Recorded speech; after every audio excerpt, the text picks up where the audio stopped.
दोस्तों Marco is a devil eater और मैं ऐसा क्यों कह रहा हूँ सबको पता ही होगा, बट मार्को मूवी में मार्को से भी ज्यादा ब्रूटल कैरेक्टर है जो मार्को से 10 टाइम्स ज्यादा ब्रूटल कैरेक्टर है, जिसकी ब्रूटलिटी देखकर भाई लिटरली मैं भी शॉक हो गया था। तो ये कैरेक्टर कौन सा है वो जानने के लिए वीडियो एंड तक वॉच करना, क्योंकि आज मैं मार्को मूवी का खुलासा करने वाला हूँ। मतलब just a Marco movie review but brutal. So चलो शुरू करते हैं। तो सबसे पहले इस मूवी की स्टोरी की बात कर लेते हैं। तो इस मूवी की स्टोरी में 3 भाई होते हैं, जॉर्ज, मार्को, विक्टर। और तीनों भाइयों में से मार्को थोड़ा सनकी होता है, जिसकी वजह से मार्को को दूसरे देश भेज दिया जाता है, बट विक्टर इंडिया में ही रहता है। और विक्टर का एक दोस्त होता है जिसकी कोई फार्मेसी की कंपनी होती है, जिसमें एक बंदा होता है जो विक्टर के फार्मेसी के लाइसेंस पर ड्रग बेचना चाहता था, लेकिन विक्टर का दोस्त मना कर देता है, जिसकी वजह से विक्टर के दोस्त को गुंडे मारने के लिए आते हैं और उसे मार देते हैं। और विक्टर उसके दोस्त के पास ही था, लेकिन विक्टर अंधा होने की वजह से देख नहीं पाता। बट फिर भी विक्टर को पता चल जाता है कि उसके दोस्त को किसने मारा, क्योंकि विक्टर बहुत ही ज्यादा शातिर था और उसकी सूंघने की शक्ति बहुत ही ज्यादा थी। बट गुंडों को भी पता चल जाता है कि विक्टर को पता है कि उसके दोस्त को किसने मारा है, जिसकी वजह से गुंडे विक्टर को मार देते हैं, वो भी बहुत ही ज्यादा ब्रूटल तरीके से।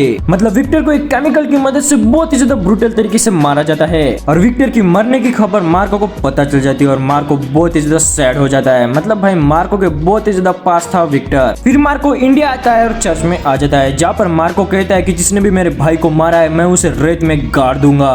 और जब फर्स्ट टाइम मार्को की एंट्री चर्च में होती है ना, ये वाली एंट्री लिटरली घुसबम्स वाली वाइब्स देती है। और मार्को जब डायलॉग बोलता है ना, वो भाई बहुत ही ज्यादा खतरनाक तरीके से बोलता है। तो मार्को विक्टर का बदला कैसे लेगा आपको इस मूवी में देखने को मिलेगा। और भाई मार्को बहुत ही ज्यादा ब्रूटल तरीके से विक्टर का बदला लेता है। तो आगे की स्टोरी आप इस मूवी में देखो।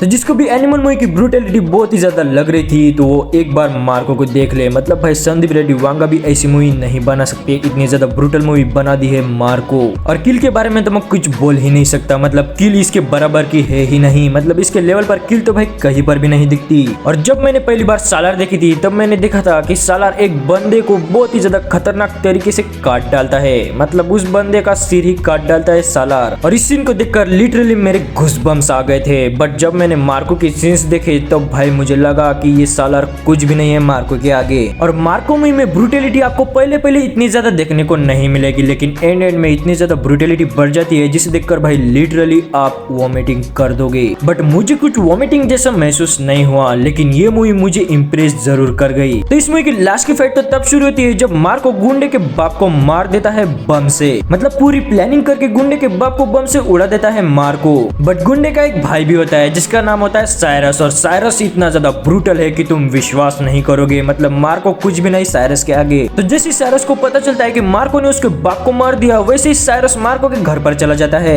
और यहाँ पर साइरस मार्को के बाप को मार देता है, उसकी बहन को मार देता है और उसके वाइफ को भी मार देता है। और ये बहुत ही ज्यादा ब्रूटल तरीके से मारता है। और जो मार्को के घर में बच्चे रह रहे थे उसको तो भाई इतनी ज्यादा ब्रूटल तरीके से मारा जाता है, मतलब भाई सिलेंडर से ही कुचल दिया जाता है। और ये सीन बहुत ही ज्यादा ब्रूटल था। और साइरस के आगे तो मुझे मार्को कुछ भी नहीं लगता, क्योंकि साइरस ने इतनी ज्यादा ब्रूटलिटी फैला दी थी मार्को के घर में कि मैं क्या ही बताऊं। और साइरस के आगे मार्को तो कुछ भी नहीं कर पा रहा था, क्योंकि साइरस बहुत ही ज्यादा पावरफुल था और बहुत ही ज्यादा खतरनाक था। और साइरस विक्टर की वाइफ को भी मार देता है और उसका बच्चा लेकर चला जाता है, लेकिन यहाँ पर वो मार्को को छोड़ देता है। यही उसकी सबसे बड़ी गलती थी। और लास्ट फाइट में मार्को लिटरली गुंडे के दिल से खेलता है, और ये भाई बहुत ही ज्यादा ब्रूटल सीन था, लिटरली दिल से खेलना। मतलब यहाँ पर प्यार की बातें बिल्कुल भी नहीं चल रही, सीधे शरीर से दिल निकालना और उससे खेलना। फिर मार्को साइरस को मार देता है। फिर हमें 5 साल बाद का टाइम दिखाया जाता है, जहाँ पर विक्टर का बच्चा अभी बड़ा हो चुका था। और मार्को और विक्टर का बच्चा एक बीच पर होते हैं, जहाँ पर कुछ गाड़ियां आती है और उसके बाद विक्टर का बच्चा अचानक से गायब हो जाता है। और इसके बाद की कहानी हमें मार्को 2 में दिखाई जाएगी। और मार्को 2 मूवी कंफर्म हो चुकी है मार्को के सक्सेस के साथ। बट मार्को मूवी के साइरस कैरेक्टर को और भी ज्यादा अच्छी तरीके से एक्सप्लेन करना चाहिए था और अच्छी तरीके से प्रेजेंट करना चाहिए था। मतलब साइरस की स्टोरी थोड़ा आगे बढ़ानी चाहिए थी, क्योंकि साइरस बहुत ही ज्यादा ब्रूटल कैरेक्टर है अभी तक का। मतलब मैंने जितने भी मूवीज देखी होगी उसमें मैंने इतना ज्यादा ब्रूटल कैरेक्टर कभी भी नहीं देखा है जितना साइरस ब्रूटल था। मतलब भाई साइरस किसी को मारने से पहले थोड़ा भी नहीं सोचता और फाड़ने से पहले भी। और साइरस के आगे मार्को की ब्रूटलिटी तो मुझे कुछ भी नहीं लग रही थी। तो मार्को को अभी रिलीज हुए 21 दिन हो चुके हैं। 21 दिन में मार्को ने 100 करोड़ से भी ज्यादा का बॉक्स ऑफिस कलेक्शन कर लिया है। लेकिन मार्को मूवी इजीली 500 करोड़ का बॉक्स ऑफिस कलेक्शन डिजर्व करती है, क्योंकि इस मूवी में इतनी ज्यादा खतरनाक तरीके से ब्रूटलिटी दिखाई गई है जो हमें देखनी ही चाहिए। मतलब एक्शन फिल्म होनी चाहिए तो मार्को जैसी। और मैं आपको मार्को मूवी के सबसे फेवरेट 2 वायलेंस सीन्स बताने वाला हूँ। तो सबसे पहले वायलेंस सीन है चेनसो वाला। इस सीन में मार्को को गुंडे पकड़ पकड़ लेते हैं और चेंस से उसे काटने ही वाले होते हैं, लेकिन मार्को के मुंह पर थोड़ा भी डर नहीं होता।